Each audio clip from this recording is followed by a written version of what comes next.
video is about growing ficus bonsai in a temperate climate. It may not be suitable for people who live in the tropical countries.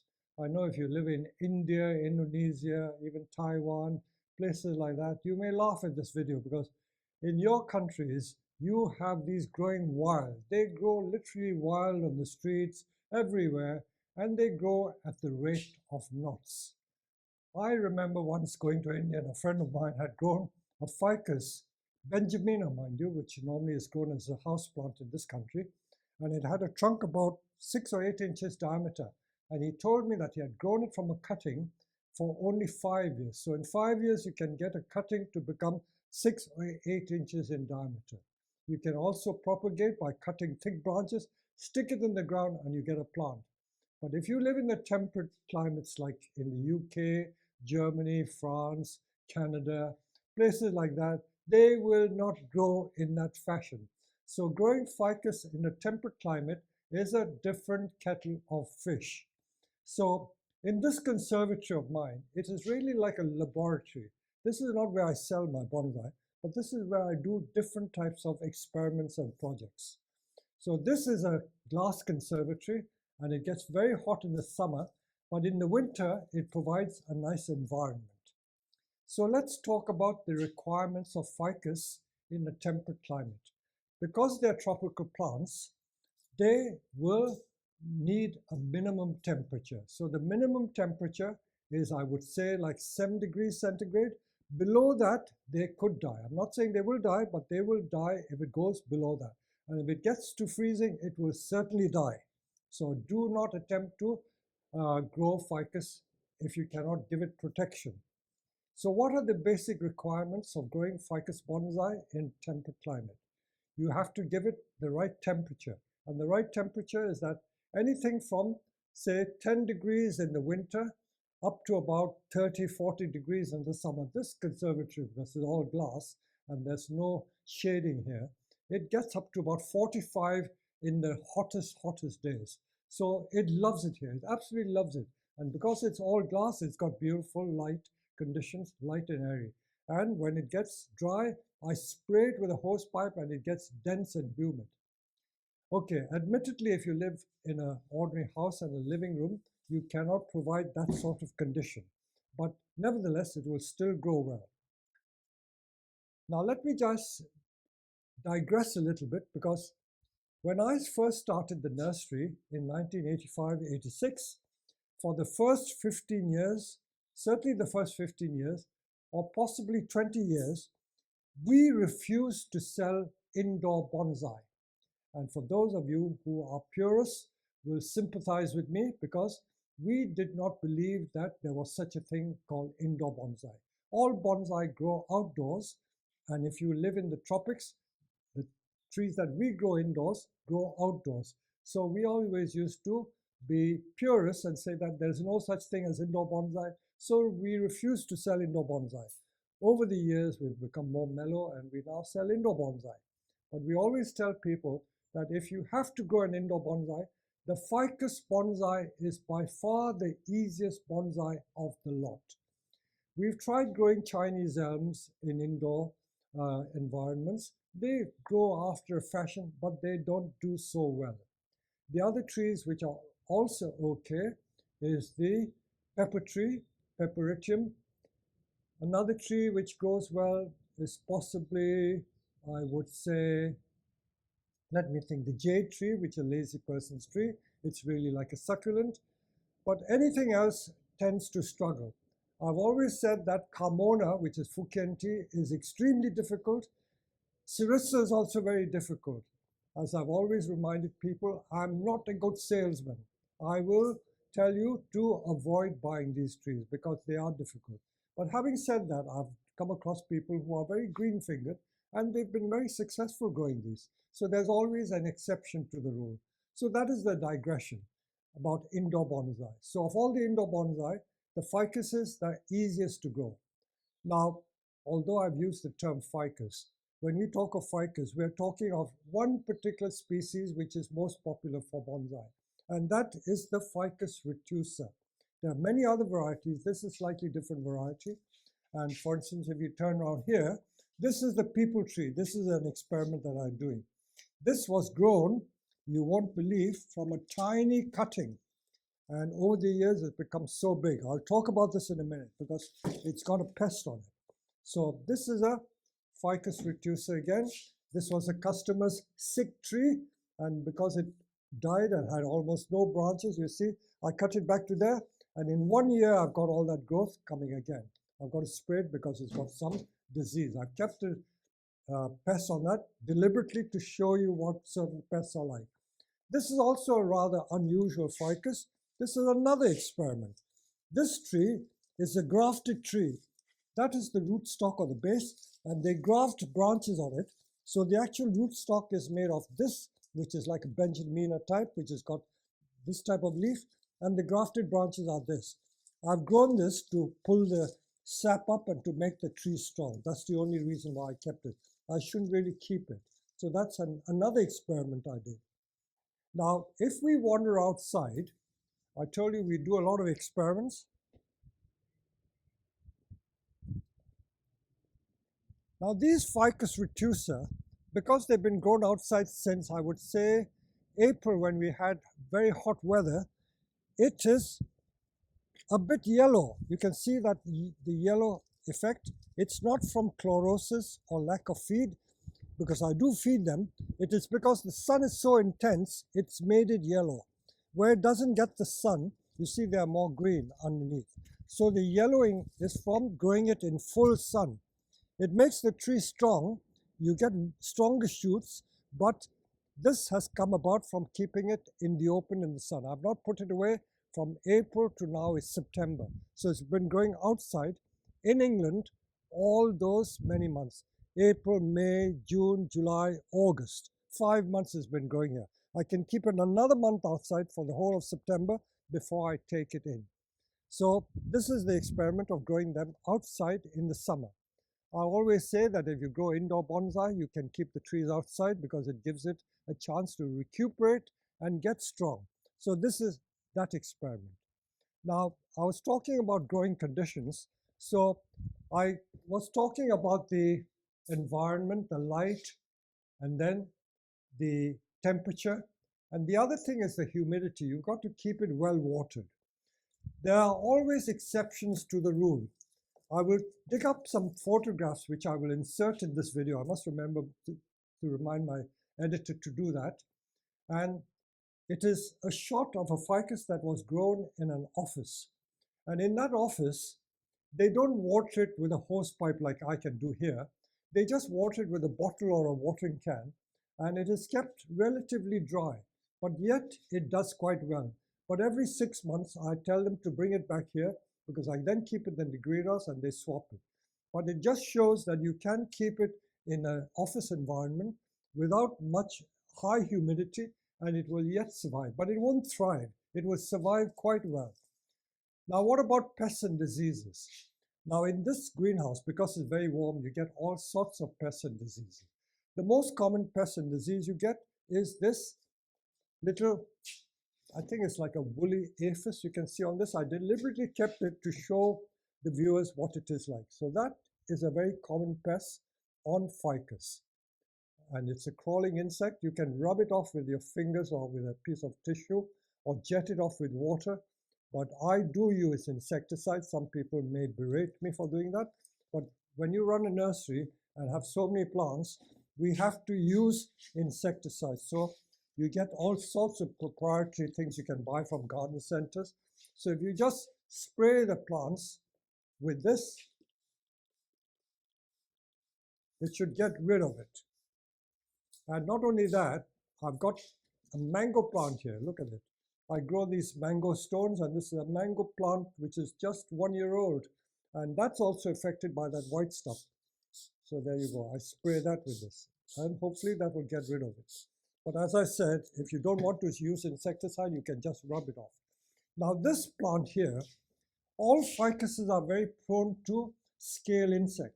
This is a very sticky scale. I don't know what scale you call it. But can you see those little things which stick to it? Over there. And this is a big problem. Can you see? You can rub it off. Look at all that, the insects there. And it causes the sap to fall down to make the leaves sticky.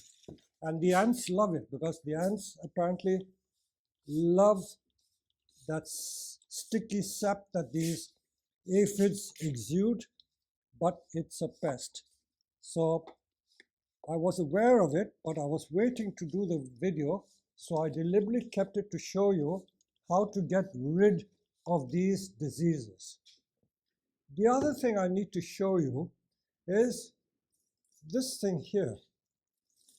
Now, not all ficuses are green all year round. Now, this one is very, very green, but it still has some yellowing leaves in there. So do not panic when you see leaves turning yellow on a ficus like that. It will happen in the summer. And towards the autumn, as we are approaching autumn, today is the 2nd of September, you see it is tending to shed leaves. So if this happens, for goodness sake, don't think that the plant is dying. You will get new leaves again. Okay, so I will take you to another area, to our main greenhouse, and show you some more examples of ficus, and I'll show you how to prune these trees. While I'm still in this greenhouse, I just mentioned something about propagating ficus. All tropical plants, especially ficus, they grow from cuttings very easily. If you remember, I did a video in the spring where I did some heavy pruning to these trees, and I cut out large chunks of branches. Now this is a branch that I cut off from a ficus, and look at it. That's a cutting which has grown in 5 months. 5 months. All that has grown from cutting some branches off and sticking it in a pot, and it has become thick like that. I will show you another cutting. This is another cutting here. Look at that. That was also a branch that I had hacked off. It was a side branch. I cut all that off, and hey presto, that is a cutting from a thick branch. So ficus grow ever so easily from thick branches as well, not just thin branches. So don't despair. And this one which I showed you, which is customer's tree, when you get a sick tree, this was a customer's tree that was almost dying. It had no branches left on it. I cut all the branches off, and I put it in the flower pot with ordinary compost, not bonsai compost, ordinary compost, and just see how it has recovered. All right. So just a word about pruning. Now this ficus here, you notice that it has some new shoots, and this ficus was pruned about 2 or possibly 3 weeks ago. So during this past year, this tree must have been pruned since April about 3 or possibly 4 times to get this dense effect. Talking about pruning, how you prune can affect how the tree looks. If you don't prune, you get very long, straggly shoots. Now, if you come here and home in on this tree, you see how dense this tree is. It is absolutely dense. And this was one of the trees I pruned very hard back to about here. And then all these are the new shoots that have grown this year. Again, this tree has been pruned about 3 times this year. And although it is September, someone asked me, should we prune again? The answer is yes. Now look at this one here. Now this one has got a few yellow leaves which we've taken off. Now these long shoots we can certainly take off like that. Bring it back to shape. Don't be afraid that just because winter is approaching you don't prune. You prune it. And don't forget, all these shoots can be made into cuttings. But the main pruning is done in the spring. But if you want to keep the tree in nice tight growth formation, then you have to keep pruning throughout the year, although not as hard as when you prune in the early spring. So that is, you see the difference between this and this. This has not been pruned, so that's what we call a light prune. Just a light pruning. All these new shoots, prune again, and that's a light prune. This one again, I really need to get back to about here. See these beautiful cuttings. So let me show you on this one. So again on these trees, ficuses, you got to really watch it for the pests. And that white fluffy scale you get on ficuses. There's quite a lot of it there. So you've got to really keep an eye on it. So it's riddled with it, I've got to spray it. So however careful you are, you have to keep a very close eye on the pests and diseases on trees. This is all part of the care. It's the presence of pests and disease doesn't mean that you're not a good grower or a lazy person. These things have a habit of infesting the plant, however careful you are, but the point is to keep it well in control, well in check, so that it doesn't become rampant. So I'm just showing you half the tree. I'll prune half and leave the other half to show you the difference between what I have pruned and what I haven't pruned. Now this one, again, these are all shoots from this year. I need to show the trunk, so I'm going to prune some of this back to show the structure of the trunk. Otherwise it just becomes a big blob and you cannot see the beauty of the trunk. So I'm just going to do down the middle in half to show you the difference between pruning and not pruning. And this is pruning in the autumn, not in the spring. In spring, I will prune it much, much harder. So all these finer points I have discovered from doing experiments. Don't be afraid to do experiments. The more you experiment, the more confidence you will get in growing your plants successfully. And because I never used to like growing indoor plants, so ficuses were never my favorite species of bonsai. But now that I've got some experience of it, I've grown actually to like them quite a bit. And not only that, we have some restaurants. We have a Japanese restaurant that hires our trees or borrows our trees to display in the restaurant, and they keep it for about 4 to 6 weeks at a time, and they're in very dark conditions, but it still survives quite well. But after 4 or 6 weeks, it comes back to the nursery and it gets light and they pick up again. So you can use it in that condition. So if any of you who own big offices or restaurants and want to grow ficus, that is the way to do it. Don't grow them continuously in the dark environment. It will stand it, but it won't thrive. But as soon as you bring it back to a natural environment like this, or especially a closed environment like a greenhouse, where you have high humidity and good light, they will pick up again. So if we look at it from the front again, we will see this is what I call light pruning compared to that side. So I'm just pruning to shape. I'm just pruning to shape. Some people have criticized me. I notice I do read all the comments on the YouTube, and some people say that I just hack the trees. I don't, but I do work fast. But I'm not going to look at every single twig, think half a minute whether I cut this or not, like that, and then another half minute to cut another twig. I don't do things like that. You don't need to do things like that. Just have a rough cut like this, and the difference between doing that slowly and doing it fast is very, very minimal. Different people have different ways of working. So what works for you is fine. If you want to contemplate on every little twig you cut and enjoy doing that, well and good. But where you have to work in a commercial environment, this is how fast we work.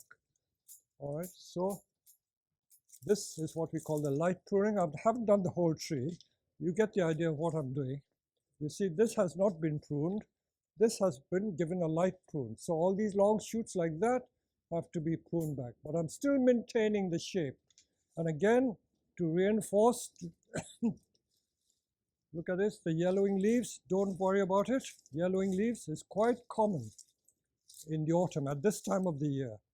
And I haven't said much about feeding the trees, because we do feed the trees. The trees in this greenhouse are given a very light feed, liquid feed. Is it once a week? I think it is. If it is a very light feed, you can give it as frequently as that. If you use like the Japanese pellet fertilizer, it can be less frequent. But maintaining the trees in good condition requires fertilizing, so be feeding. So because the environment is quite good in here, and in light condition. Now mind you, this greenhouse is a large greenhouse, and I've always reminded people that I don't heat this greenhouse. This greenhouse goes down to maybe 3 degrees or 5 degrees in the winter, and because 5 degrees is a bit cold, the ficuses will not survive well. They may just about escape being killed by the frost, but they won't survive well. So they go back into my own greenhouse. So I keep pruning like this at this time of the year, just to keep it in check. Look at that long shoot. That's clearly out of place. So I've got to prune shoots as long as that. So this is the general care. So if you want to get rid of the yellow leaves, you don't have to pluck each leaf one at a time. You can just shake it off and it comes off. And I can guarantee you it will come good again. I've got to do more. So I'm going to spend the rest of the day doing the rest of these in this way.